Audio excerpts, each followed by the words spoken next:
दोस्तों रायबरेली के रहने वाले एक सुनील कुमार हैं जो कि डेयरी मिल्क फार्म चलाते हैं और ये अपना दूध का व्यापार करते हैं। इनके पास डेयरी फार्म है, उसमें बहुत सारी भैंसें हैं। उसके बाद ये सबका दूध निकालते हैं, दूध निकाल के मार्केट में ले जाते हैं, बेचते हैं, यानी कि डेयरी फार्म का ये काम करते हैं।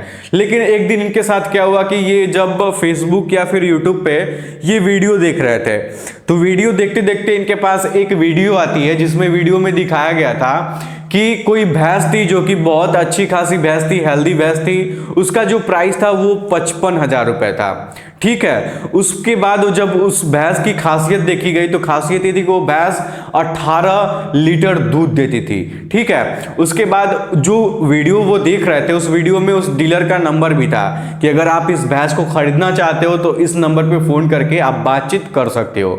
उसके बाद सुनील के मन में एक विचार आता है कि क्यों ना इस भैंस को खरीदा जाए। सुनील के अकॉर्डिंग लगा कि 55,000 कुछ ज्यादा नहीं है और 18 लीटर दूध दे रही है भैंस, तो ये तो बहुत ही अच्छी बात है। जो कि हमारा डेयरी फार्म है, डेयरी मिल्क का फार्म वो चलाते हैं, तो इसमें अगर ऐसी भैंस 2 4 5 रहेंगी तो बड़ा अच्छा होगा, क्योंकि अच्छे खासे दूध देंगी और अच्छे खासे हमारा व्यापार आगे बढ़ेगा। फिर यहीं से सुनील की गलती स्टार्ट होती है और सुनील क्या करते हैं कि जो नंबर यूट्यूब पे दिया होता है उस नंबर पे वो फोन करते हैं। जब फोन करते हैं तो उन्हें पता लगता है कि जो डीलर है, डीलर का नाम है शुभम। ठीक है, और वो रहने वाला है जयपुर का। तो उससे फोन करके जब उससे बातचीत करते हैं तो उनसे पूछते हैं कि बताइए भैंस का प्राइस क्या है। तो वो शुभम कहता है कि भैया 55,000 रुपए है। तो उसके बाद कहते हैं कि अच्छा भैंस कितनी पुरानी है। तो भैया भैंस 4-5 साल पुरानी है, मतलब बछड़ा है या फिर पहली बच्चा दी है, जो भी सारी चीजें ऐसे लोग बताते हैं। उसके बाद बात आती है कि भैंस दूध कितना देती है, क्योंकि भैंस कोई लेगा तो सबसे पहले दूध ही पता करेगा कि दूध कितना देती है, उसी के अकॉर्डिंग उसका रेट लगेगा। तो वो बताता है कि दूध जो है इसका 18 लीटर है। उसके बाद सुनील को जो है वो भैंस जो है बहुत पसंद आ जाती है। उसके बाद क्या करते हैं कि फिर कहते हैं कि ये बताइए भैया आप रहने वाले जयपुर के हैं और मैं रहने वाला हूँ रायबरेली का, तो हमको अगर भैंस खरीदना होगा तो आप कैसे हमको भैंस डिलीवरी करवाएंगे। तो शुभम कहता है कि आप बस हमें 5,000 रुपए या फिर 10,000 रुपए हमें भेज दीजिए और भेजने के बाद मैं आपको डिलीवर करवा दूंगा। भैंस आपके घर चली जाएगी, ट्रक के माध्यम से मैं पहुंचवा दूंगा और जब भैंस आपके घर पे पहुंच जाएगी तो आप बाकी का जो पैसा है वो ट्रक वाले को दे दीजिएगा और मेरा पेमेंट वो कर देगा, मुझे पैसा दे देगा। तो ऐसे शुभम में और सुनील में डील हुई थी कि ऐसे हम लोग इसकी डिलीवरी करवाएंगे। फिर सुनील को भी कुछ मतलब इस पे शक नहीं हुआ। सुनील को लगा कि चलो अच्छी बात है, 10,000 रुपए मैं देता हूं तो उसी से पैसे से वो लोग भिजवा देंगे और बाकी का पैसा मैं इन लोग को दे दूंगा, तो वो ले जाके वापस उसको दे देगा शुभम को।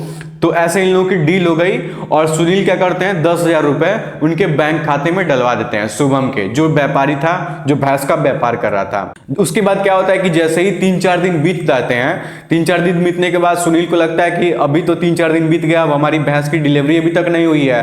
तो जब आप लोगों के पास सोचो, आप लोग जब किसी चीज की ऑर्डर करते हो, चाहे अमेजॉन पे, चाहे फ्लिपकार्ट पे, चाहे किसी भी साइट पे आप जाके कोई चीज ऑर्डर करते हो तो आपके पास 2 ऑप्शन होती है। पहला, या तो आप हेल्पलाइन नंबर पे कस्टमर केयर को फोन करके बात कर सको और पूछ सको कि हमारी डिलीवरी कब तक होगी। दूसरा हमारे पास ऑप्शन ये होता है कि हमारे पास ट्रैकिंग उसका आईडी होता है। हम लोग ट्रैक करते रहते हैं अपने ऑर्डर को, हमारा ऑर्डर कितने दिन में हमारे पास आ जाएगा, अभी कहाँ है, अभी कहाँ है, अभी कहाँ तक आया है। तो ऐसे हम लोग ट्रैक करके और शांति से बैठे रहते हैं कि चलो तो कुछ दिन और इंतजार करना है, हमारा ऑर्डर तो आ ही रहा है। ठीक है, लेकिन वहां पे ऐसा कोई सिस्टम नहीं था। उनके पास बस एक ही ऑप्शन था सुनील के पास कि जो नंबर उनके पास था डीलर का, वो डीलर से फोन करके पूछे कि भाई हमारी डिलीवरी क्यों नहीं हो रही है, 4-5 दिन 6 दिन बीत गया है। तो जब सुनील फोन किए डीलर को, शुभम को फोन किए और फोन करके पूछे कि भैया 4-5 दिन हो गई, हमारी डिलीवरी अभी तक नहीं करवा रहे हैं, तो शुभम ने कहा कि 25,000 रुपए आप हमको और भेजिए, तब मैं आपको डिलीवरी करवाऊंगा भैंस की। तो सुनील को लगा कि ये तो भाई गलत बात है, ऐसे कौन करता है। और जैसे ही एडवांस पैसे देने की बात आती है वैसे ही सबके मन में एक अलग सा विचार चलने लगता है कि कहीं हमारे साथ फ्रॉड तो नहीं हो रहा है, कहीं हमारे पैसे लूटे तो नहीं जा रहे हैं, क्या हमारे साथ ऐसे फ्रॉड करके पैसे सारे लूट तो नहीं लेंगे। अगर मैं 10,000 दे दिया हूँ, 25,000 और मैं देता हूँ तो क्या वो भी पैसे हमारे पानी में तो नहीं चले जाएंगे। ऐसे इंसान के दिमाग में बहुत सारे क्वेश्चन चलने लगते हैं। लेकिन सुनील को ये पता लग जाता है कि हमारा जो पैसा है 10,000 रुपए वो डूब चुका है और वो पैसा वापस मिलने वाला नहीं है, क्योंकि जो डिलीवरी वाले जो बात कर रहे थे वो सब फ्रॉड करने वाले थे। उसके बाद इन सभी लोगों के इन सब फ्रॉड की वजह से हमारे भारत में साइबर क्राइम ब्रांच भी बना हुआ है, साइबर क्राइम पुलिस स्टेशन भी बना हुआ है, जिसमें इन सारे तरीकों का केस जो होते हैं वो सब क्राइम ब्रांच में रिपोर्ट किए जाते हैं, वहां इसकी एफआईआर लिखी जाती है। तो फिर सुनील जाते हैं क्राइम ब्रांच पुलिस स्टेशन पे और वहां पे जाके अपनी एफआईआर दर्ज कराते हैं कि हमारे साथ फ्रॉड हो गया है, हमने यूट्यूब से ऑर्डर किया था लेकिन भैंस हमें डिलीवरी नहीं हुई, हमारे 10,000 रुपए पानी में चले गए। ऐसे करके वहां के एफआईआर दर्ज कराते हैं। फिर पुलिस क्या करती है कि उसकी मामले की जांच पड़ताल करती है, अभी तक कुछ पता नहीं चलता है।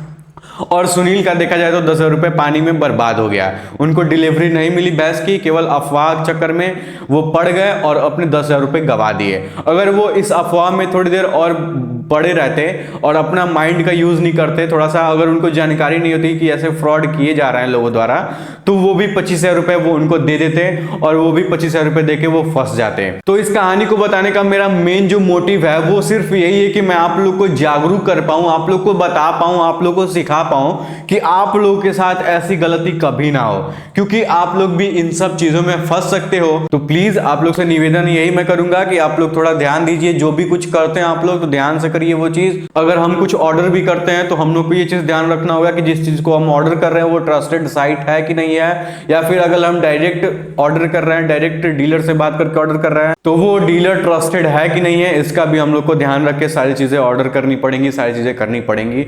चलिए फिलहाल इस वीडियो में इतना ही। आप लोग को अगर वीडियो अच्छा लगा हो, थोड़ा भी आप लोग कुछ सीखने को मिला हो, तो वीडियो को लाइक और चैनल को सब्सक्राइब जरूर करिएगा। मिलता हूं आप लोग से अगले वीडियो में, तब तक के लिए धन्यवाद।